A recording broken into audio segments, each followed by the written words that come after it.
Guys, akhirnya di tahun 2025 ini Garmin mengeluarkan seri Instinct 3-nya mereka. Yang mana perubahan yang terjadi itu terdapat di bagian layarnya. Nah, untuk seri Instinct 3 ini, sekarang tuh layarnya pakai AMOLED, bro. Tapi tentu muncul satu pertanyaan besar nih. Apakah layar AMOLED itu tetap sekuat dari seri sebelumnya yang udah terkenal tahan banting banget nih? Nah, makanya di video kali ini gue bakal buktiin seberapa tangguh sih Instinct 3 AMOLED lewat beberapa durability test. Mulai dari freeze test, mud test, sand test, run over test juga bakal kita lakuin, bro. Tapi sebelum kita siksa, seperti biasa gue bakal review dulu terkait si Instinct 3 ini. Dan gue juga bakal kasih tahu kalian nih kira-kira mode olahraga apa aja sih yang terdapat di seri Instinct 3 ini, bro. Jujur ya, pertama kali gue pakai jam ini guys, yang langsung berasa beda banget itu memang bagian layarnya. Nah, AMOLED-nya ini itu beneran bikin tampilannya lebih menarik banget. Dan yang paling penting ya, dia tuh tetap jelas banget di bawah terik sinar matahari. Selain tampilannya makin hidup, navigasi di jam ini juga kerasa lebih smooth gitu. Meskipun belum full touchscreen ya kayak seri yang lain. Tapi justru kontrol pakai tombol fisik ini bakal kerasa solid banget dan lebih aman. Soalnya ya kalau kita lagi olahraga, apalagi di outdoor yang banyak debu, air, ataupun lumpur, layar touchscreen tuh rentang banget nggak sih guys? Bisa kepencet tanpa sengaja gitu. Atau malah nggak responsif sama sekali. Jadi gue rasa pilihan Garmin buat tetap pakai tombol menurut gue sih langkah yang bijak banget ini. Nah, yang cukup menarik, Garmin tuh nggak ngorbanin ketahanan fisik buat dapetin layar AMOLED. Feels bodinya tuh masih rugged banget. Lo bisa ngerasain build quality-nya nih guys. Kayak beneran didesain buat diajak kasar-kasaran gitu. Sementara buat bobotnya sekitar 53 gram. Ini tuh masih kerasa ringan banget ya di tangan. Strapnya juga lentur, tapi cukup kuat gitu. Dan seperti biasa di bagian belakang ada sensor detak jantung, kemudian SpO2 sampai sensor suhu tubuh. Sementara buat fiturnya sendiri ini terbilang lengkap banget ya buat aktivitas outdoor. Ada GPS multiband, kemudian ada altimeter, ada kompas, sampai fitur safety kayak trackback. Yang berguna buat ngelacak dan juga nyimpen jalur perjalanan kamu nih secara real time, bro. Jadi kalau lagi hiking di area baru, terus mau balik ke titik awal, lu tinggal ikutin aja nih rute dari fitur ini, bro. Gak cuma itu ya, selain itu ada juga nih fitur senter bawaan yang ternyata cukup berguna banget nih buat aktivitas outdoor. Di Garmin ini guys, kita tuh dikasih 4 tingkat kecerahan yang bisa juga diubah nih warnanya ke warna merah. Modenya juga lengkap banget nih, mulai dari blink, pulse, beacon, sampai blitz. Bahkan ya bisa diatur custom sesuai kebutuhan kita. Jadi misalnya lu lagi jalan malam atau sekedar mau nyari barang di dalam tas, lu nggak perlu repot lagi buka senter dari handphone guys. Nggak sampai di situ aja guys, pastinya Garmin juga nyelipin banyak banget mode olahraga di jam ini. Cuman untuk video kali ini kita akan lebih fokus ke mode olahraga hiking dan juga racking. Karena menurut gue ini yang paling relevan gitu, terutama buat lo semua yang suka aktivitas berat di alam, bro. Nah, kebetulan banget nih kemarin tim Pricebook tuh udah nyobain buat hiking guys. Jam ini tuh bisa nyatet ya semua data penting pas kalian tuh lagi jalan di alam terbuka. Mulai dari jarak, elevasi, pace, sampai rute GPS-nya. Jadi lu tuh bisa banget tahu seberapa lama nih udah jalan atau seberapa tinggi udah menanjak guys. Lanjut, buat yang belum tahu olahraga racking, basically tuh jalan kaki sambil bawa beban berat. Mirip kayak hiking memang. Tapi ini tuh lebih ke arah latihan fisik guys. Cuman bedanya racking tuh bisa dilakukan di jalan yang datar. Sementara hampir semua hiking itu bisa dibilang racking guys. Karena biasanya orang kan kalau hiking tuh bawa beban di punggung gitu, bro. Nah, di dalam mode racking bawaannya, kita tuh bisa lihat metrik kayak waktu, jarak, rata-rata pace, heart rate, sampai elevasi. Yang disesuaikan juga nih buat aktivitas dengan beban di punggung, bro. Nah, tim Pricebook udah ngetes bawa ransel seberat 5 kg dan jalan non-stop nih selama 30 menit. Tujuannya tentu ya buat ngetes seberapa akurat sih trackingnya dan seberapa enak sih layarnya dipantau di kondisi outdoor, bro. Hasilnya, mode rackingnya mereka tuh semua datanya stabil. Kelihatan sangat jelas juga ya walaupun di bawah terik sinar matahari. Dan yang gue suka juga nih, data GPS-nya itu akurat banget loh guys. BTW nggak berhenti sampai di situ aja guys, kita juga udah tes nih fitur trackback-nya. Kalau misalkan kalian tuh kesasar saat lagi olahraga di tempat yang baru. Lo tinggal aktifin aja nih fitur trackback-nya, terus ikutin navigasi dari Garmin Instinct 3, dan menurut gue ini ternyata cukup presisi banget GPS-nya. Jadi lo nggak bakal mudah kesasar lagi guys. Kurang lebih seperti itu guys pengujian mode hiking dan juga racking yang ada di Garmin Instinct 3 ini. Sekarang kita bakal masuk ke part yang paling pamungkas banget nih guys, karena kita bakal tes durability-nya, bro. Oke guys, durability test pertama yang bakal kita lakukan adalah freeze test. Karena memang pihak Garmin mengklaim kalau Garmin Instinct 3 ini, dia itu tahan terhadap suhu yang ekstrim dan punya standar military grade 810. Nah sekarang gue bakal cemplungin ini jamnya ke dalam wadah, ada airnya. Dan kita bakal dinginin, masukin ke freezer di suhu minus 19 derajat Celcius. Dan kita bakal taruh selama 24 jam. Kita bakal bekuin, kira-kira nanti setelah beku jam ini masih nyala atau enggak. Let's see.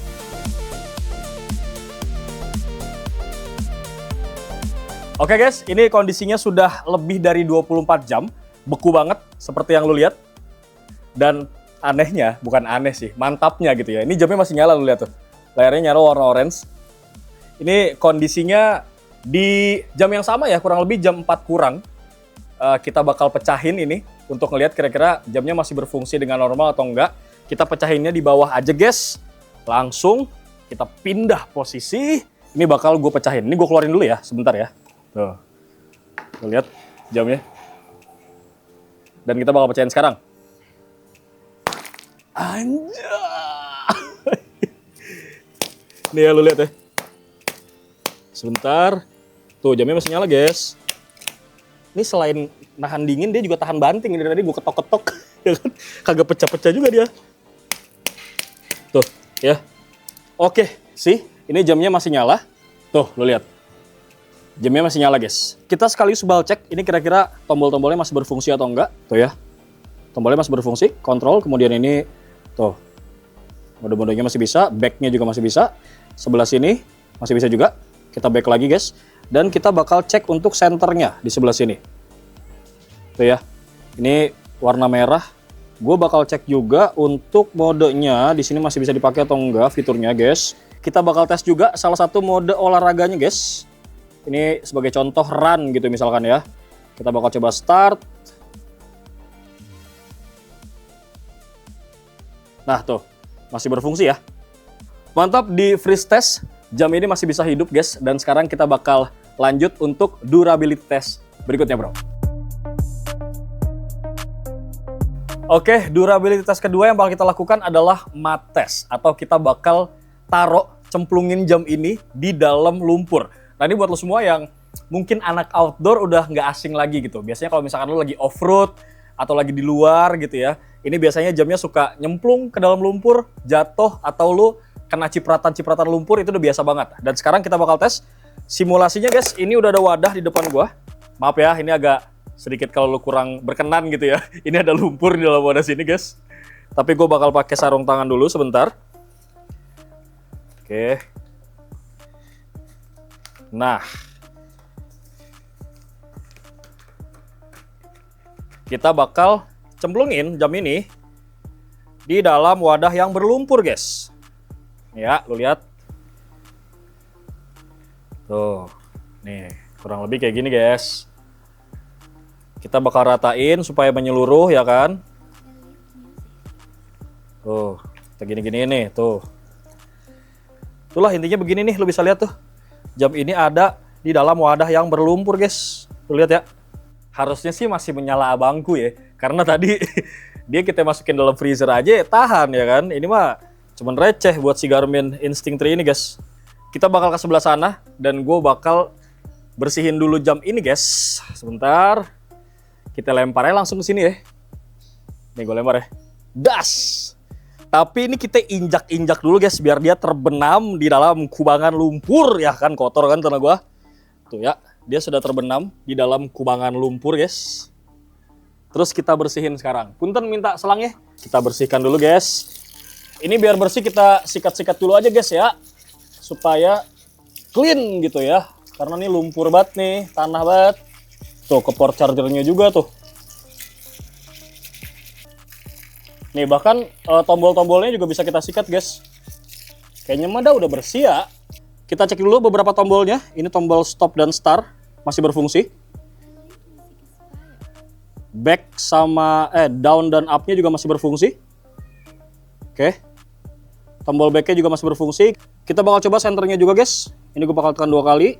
Tuh, tingkat kecerahannya pun ini bisa diatur tetap ya. Mau warna merah, mau warna putih. Terus kita coba mode olahraganya. Salah satunya aja. Kita coba trail run, start. Tuh ya. Masih warna hijau guys. Masih bisa berfungsi. Dan sekarang kita akan lanjut untuk durability test berikutnya bro. Nah, kalau mat test tadi nggak terlalu banyak partikel-partikel kecil, guys. Sekarang kita bakal lanjut untuk melakukan sand test. Yang mana ini bakal kita cemplungin ke dalam wadah yang isinya tuh pasir-pasir semua. Fungsinya buat apa? Kalau misalkan lo lagi main ke pantai gitu ya, terus banyak pasir-pasir, ini nggak sengaja nyelip di tombol-tombol, itu kan kalau misalkan jamnya agak kurang, biasanya fungsi-fungsi dari tombolnya juga nggak bakal berfungsi dengan baik gitu, bro. Nih ya, wadahnya, pasir, kita masukin ke dalam, tas, anggaplah di pantai gitu ya, nyemplung. Kita tutup, terus ini kita kocok-kocok. Tuh ya.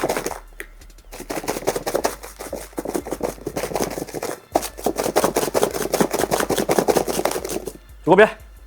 Tuh, kita buka dulu sekarang. Das, ya kan? Kita coba dulu tombol backnya.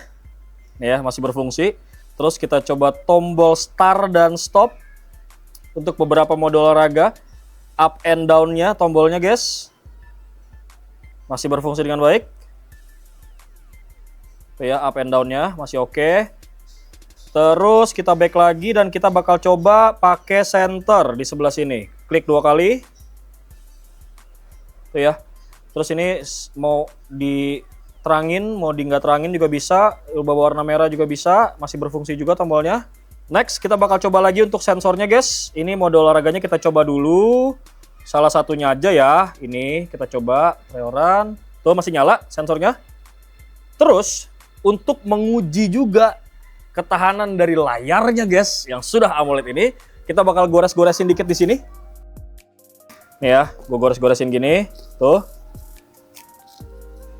Terus gue lap sedikit, aman aja guys, dia nggak ada goresan-goresan yang berarti gitu bro. Jadi partikel-partikel kecil yang nyumbat di sela-sela sini juga nggak ngaruh. Dia tetap bisa berfungsi dengan baik untuk si tombol-tombolnya guys. Dan sekarang kita bakal lanjut untuk tes berikutnya bro.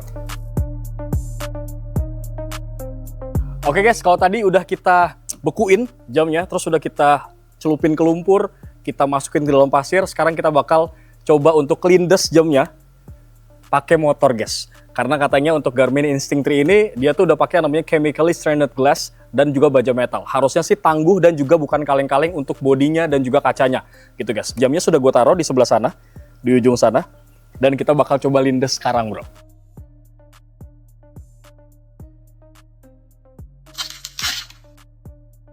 Nah, dikeinjek ya.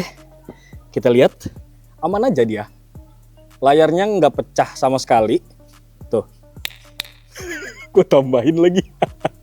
Gue ketok-ketokin juga dia masih aman-aman aja. Ya cuman lecet-lecet dikit wajar lah guys ya. Tapi setidaknya ini masih aman dan kita bakal coba tes untuk tombol-tombolnya juga. Nih lo lihat ya. Tombol back masih berfungsi, tombol start juga masih berfungsi. Kita coba salah satu dari modenya, mode olahraga. Masih nyala ya. Untuk senternya juga, go back dulu. Kita coba center. Nih senternya juga masih aman aja. Nggak ada masalah bro. Tingkat kecerahan senternya juga masih bisa diatur pakai tombol. Intinya masih aman nih. Tuh bodinya masih aman, kacanya juga masih aman, tombolnya juga masih oke. Dan ini kan gua ngetesnya di apa namanya konblok ya. Kita coba bakal di sebelah sana cor-coran. Kita bakal lindes lagi kira-kira pecah atau enggak dengan struktur ininya yang beda gitu bro ya. Nah, sekarang ini dari cor-coran. Kita bakal lindes guys.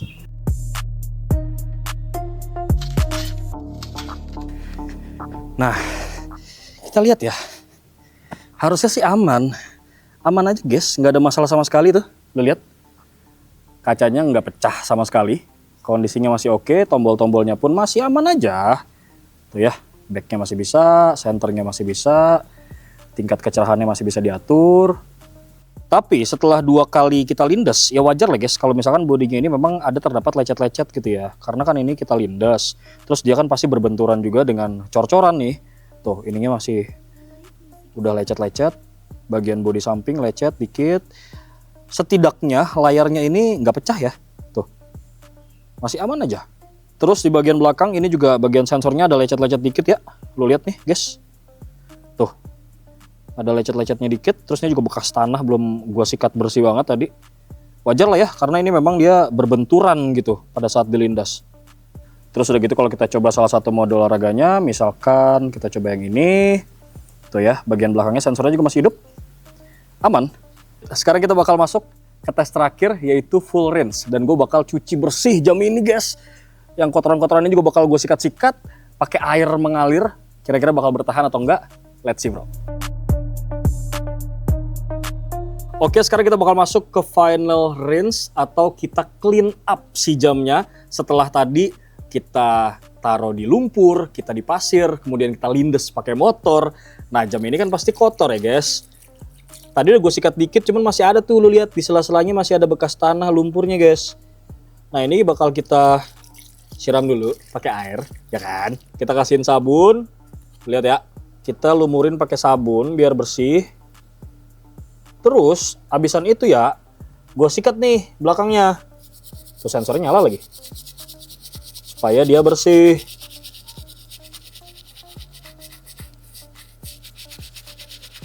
Ya. Ini juga gue sikat layarnya. Tombolnya juga nih, kanan kiri gue sikat. Yang penting sih sebenarnya menurut gue kalau kotor kayak gini tuh ya celah-celahnya sih disikat. Supaya bersih gitu. Terus ini belakangnya juga lagi gue sikat.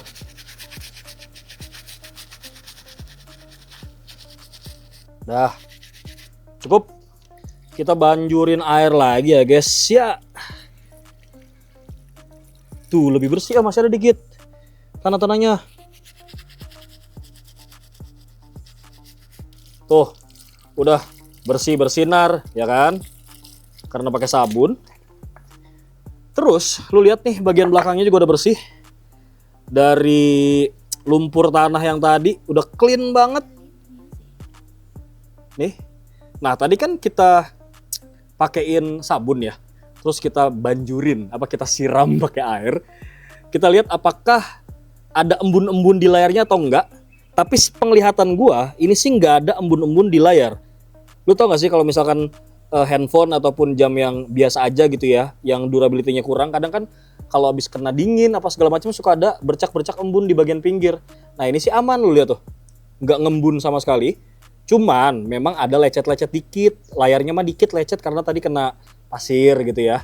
Terus belakangnya juga lecet karena tadi kita lindes, ya wajar. Sekarang kita bakal final check setelah jamnya ini kita sabunin dan kita bersihin, terus udah gue lap juga. Ini kondisinya udah kering guys. Kita bakal coba detail mulai dari strapnya dulu. Kita lihat nih ya. Strapnya masih aman. Lenturnya juga masih. Kemudian strap bagian bawah. Aman. Terus kita bakal coba cek untuk bodi atasnya dulu. Nih, ada memang beberapa lecet-lecet. Lo lihat sebelah sini nih. Tuh bodinya dulu ya, fokusnya. Tuh. Ada lecet-lecet, baret-baret dikit karena tadi kita lindes. Terus kita cek bagian samping sebelah kiri di tombol-tombol dan bezelnya. Ini juga ada lecet dikit-dikit guys, wajar ya. Di sebelah sini juga sama. Terus kalau kita balik ke bagian belakang guys, lo lihat ini di bagian sensornya juga ada beberapa lecet. Wajar aja karena tadi gue lindas juga pakai motor. But at least jam ini masih berfungsi dengan baik, masih aman. Layarnya pun masih nyala, walaupun memang di bagian layar ada terdapat sedikit goresan-goresan karena tadi kita masukin ke dalam pasir gitu ya. Gue jujur agak kaget banget sih, karena biasanya kalau layar udah AMOLED, pasti ada kekhawatiran gitu soal ketahanan fisiknya. Tapi Garmin ini beneran bisa ngebuktiin kalau Instinct 3 AMOLED ini guys, bukan cuma cakep, tapi juga ketahanannya badak banget. Layarnya tetap terang ya, walaupun di bawah terik sinar matahari, respon tombolnya juga masih solid, sensor-sensornya pun aman, dan gak ada embun sama sekali guys di dalamnya. So upgrade ke AMOLED sama sekali nggak bikin karakter ketangguhannya tuh hilang ya. Dan buat lo semua nih yang suka aktivitas berat di luar ruangan, entah itu hiking, trekking, raking, ataupun kerja di lapangan, jam ini tuh udah paling masuk akal banget lah buat lo takis. Kenapa? Karena tangguhnya tuh dapet, tampilannya juga sekarang makin keren ya buat dipakai sehari-hari nih bro. Sip, kurang lebih seperti itu serangkaian durability test yang kita lakukan terhadap Garmin Instinct 3 ini guys. Dan buat lo semua yang pengen ngetakis jam ini, seperti biasa link pembeliannya bakal gue taruh di kolom description kalau lo semua mau beli. Bewok pamit. Assalamualaikum guys.